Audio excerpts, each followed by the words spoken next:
E mais uma vez, bem-vindos aqui ao nosso canal, especialmente neste tempo de ressurreição. A liturgia deste período pascal nos faz caminhar com o livro dos Atos dos Apóstolos, de onde é sempre tirada a primeira leitura da missa. E dessa maneira, nós prolongamos por 50 dias o jubiloso anúncio da ressurreição de Jesus, renovando também a esperança, fruto da sua presença entre nós. Esse segundo volume da obra de Lucas, Os Atos dos Apóstolos, propõe um verdadeiro itinerário que é ao mesmo tempo um itinerário geográfico e teológico. Nós vamos contemplando como a palavra, vivificada pelo Espírito e testemunhada pelos discípulos, vai avançando e mudando a realidade onde ela chega.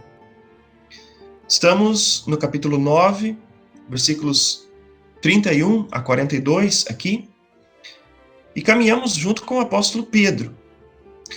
Depois da descrição daquela época de ouro da comunidade de Jerusalém, nos capítulos 2 a 5, do início da expansão da igreja com Filipe e os helenistas, nos capítulos 6 a 8, e também do relato da vocação de Saulo, na primeira parte deste capítulo 9, esses dois episódios com o apóstolo Pedro podem até mesmo passar despercebidos.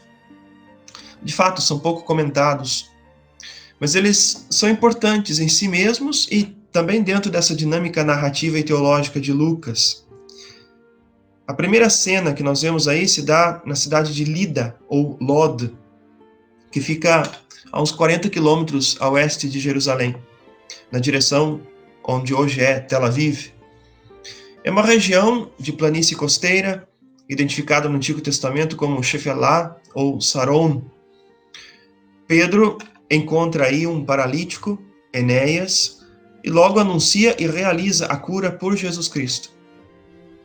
A narrativa faz lembrar imediatamente o ministério do próprio Jesus, quando curou o paralítico descido do telhado, onde ele se encontrava. A descrição nós temos aí no capítulo 5 de Lucas. Levanta-te é a ordem em ambos os casos. Os verbos utilizados são verbos sinônimos, e aqui se faz um apelo ainda mais forte à ressurreição. Anasteti, colocar-se de pé novamente, uma ressurreição, vida nova que é anunciada, assumida e realizada. Lucas anota que o fato suscita a conversão de toda a região do Saron. Pois bem, o itinerário de Lucas ele vai avançando. Pedro agora é chamado às pressas à cidade de Jope, ou Iafo, hoje Tel Aviv, que fica a uns 15 quilômetros dali. Uma discípula de Jesus, querida por todos, chamada Tabita, acaba de morrer. Ela dava um grande testemunho de trabalho incansável e amor pelos pobres. E a ação de Pedro, nesse caso, também remete imediatamente à ação do próprio Jesus.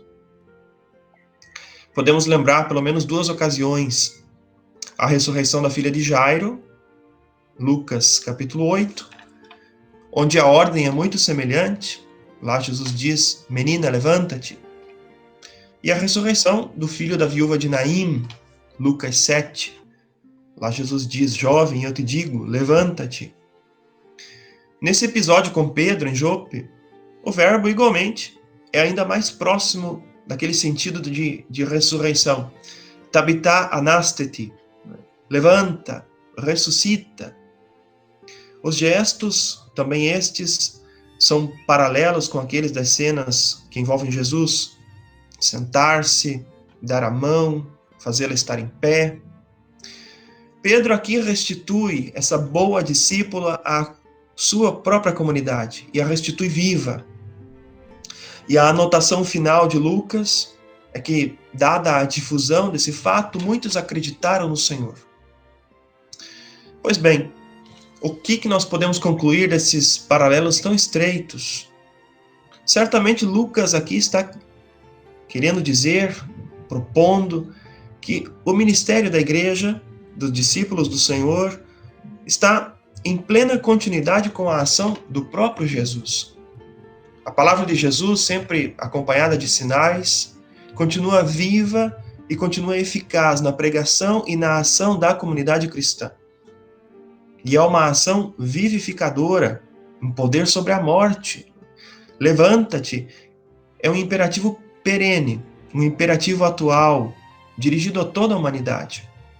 É a potência de vida plena que pulsa no coração da igreja, e esta potência pulsante, ela precisa ser externalizada, precisa ser comunicada, especialmente quando a vida parece esvair-se, especialmente diante de tantos sinais de prostração e de morte. É aí que esse imperativo soa mais forte, mais desafiador, mais pleno de esperança. Levanta-te. Todavia, o que nós observamos é que o itinerário de Lucas nos Atos dos Apóstolos, ele vai avançar. No Evangelho de Lucas, nós começamos e terminamos no templo em Jerusalém. Agora, aqui em Jope, na continuação do texto, no capítulo 10, Pedro vai ter a experiência mística que lhe revela a abertura da fé para todos.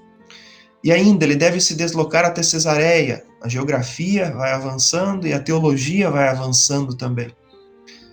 Por que ele vai a Cesareia? Para experimentar um novo Pentecostes, agora aos gentios, aos pagãos.